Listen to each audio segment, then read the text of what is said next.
Hey friends, welcome to my channel Knowledge Shorts. This is me Chetan Jha and today we are discussing about the tripartite struggle and its consequences. So without any wastage of time, start our today's video title.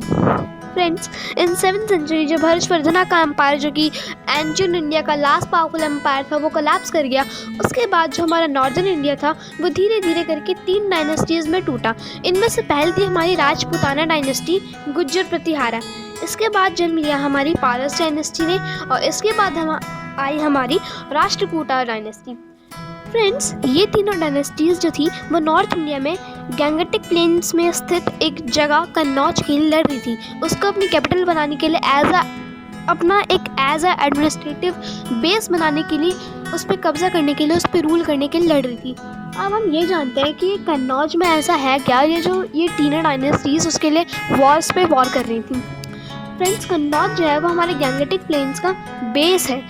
ये कन्नौज जो है बहुत सारे mineral deposit से भरा हुआ है। यहाँ पे एल्यूवियल सॉइल बहुत मात्रा में पाई जाती है। जैसे कि हम जानते हैं कि एल्यूवियल सॉइल पे बहुत अच्छी फार्मिंग होती है और इससे फार्मिंग होगी तो किसान फसल उगाएंगे तो लोगों को खाना अच्छे से मिलेगा, फसल पे टैक्स लगेगा, टैक्स गवर्नमेंट के पास जाएगा। मतलब ऐसे इनके किंगडम को बहुत फ़ायदा होता अगर ये कन्नौज पे कब्जा कर लेते, इसलिए ये कन्नौज पे रूल करने के लिए लड़ रहे थे।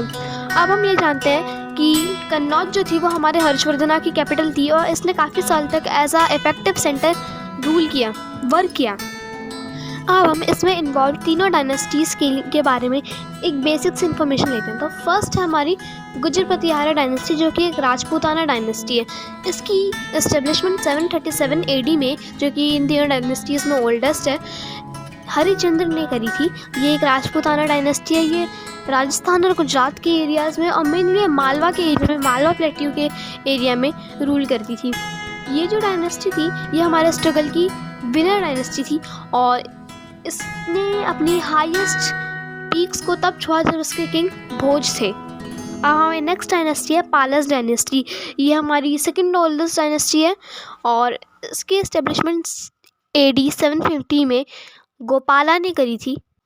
ये डायनेस्टी ईस्टर्न इंडिया में रूल करती थी। ऐसा भी कुछ लोग कहते हैं कि ये हर्षवर्धन जो थे इस डायनेस्टी के पूर्वज थे, क्योंकि हम जानते हैं कि जो हमारे हर्षवर्धन थे वो ईस्ट साइड में बहुत ज़्यादा सक्सेसफुल माने जाते थे, इसलिए उन्हें इस डायनेस्टी को उनका वारिस भी कहा जाता है। बट ऐसा नहीं है।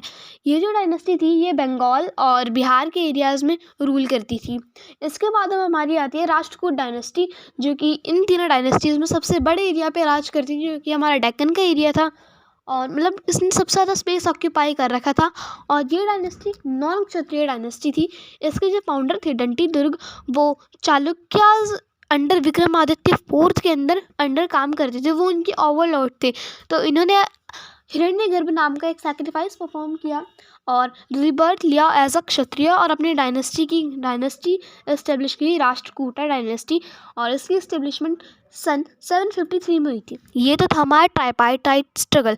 अब हम जानते हैं इट्स कंसीक्वेंसेस क्या हुआ कि इन तीनों डायनेस्टीज़ ने इसके झगड़ा किया।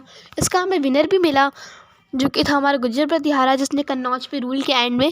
ये जो डायनेस्टीज़ थी इन्होंने आपसी लड़ाई इतनी करी इंडिया में कि इसलिए हम कहते हैं कि इंडिया में लैक ऑफ यूनिटी। इन डायनेस्टीज़ ने आपस में लड़ाई करी, जिससे इंडिया का जो नॉर्थ वेस्टर्न फ्रंटायर था वो बहुत कमज़ोर हो गया, जिससे कि वहाँ पे से इस्लामिक अटैकर्स इंडिया में घुसे, हमारी वेल्थ को लूटा। और आज अगर ये सब नहीं होता तो इंडिया कहीं और ही होता। इंडिया में लैक ऑफ यूनिटी थी, इसलिए आज हमारा देश इतनी पीछे रह गया है। अब तो हमारे देश ने कुछ तरक्की करी भी है, लेकिन अगर लैक ऑफ यूनिटी नहीं होती तो हमारा देश काफ़ी आगे होता। ये थी इसकी कंसीक्वेंस कि इसके वजह से हमारा नॉर्थ वेस्टर्न फ्रंटायर जो था कमज़ोर हुआ, जिसकी वजह से इस्लामिक अटैकर जैसे मोहम्मद बिन कासिम, महमूद गजनवी, मोहम्मद गौरी, ये सब इंडिया के अंदर घुस पाए।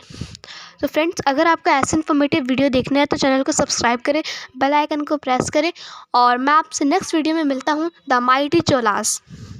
Thank you. तब तक के लिए स्टे सेफ और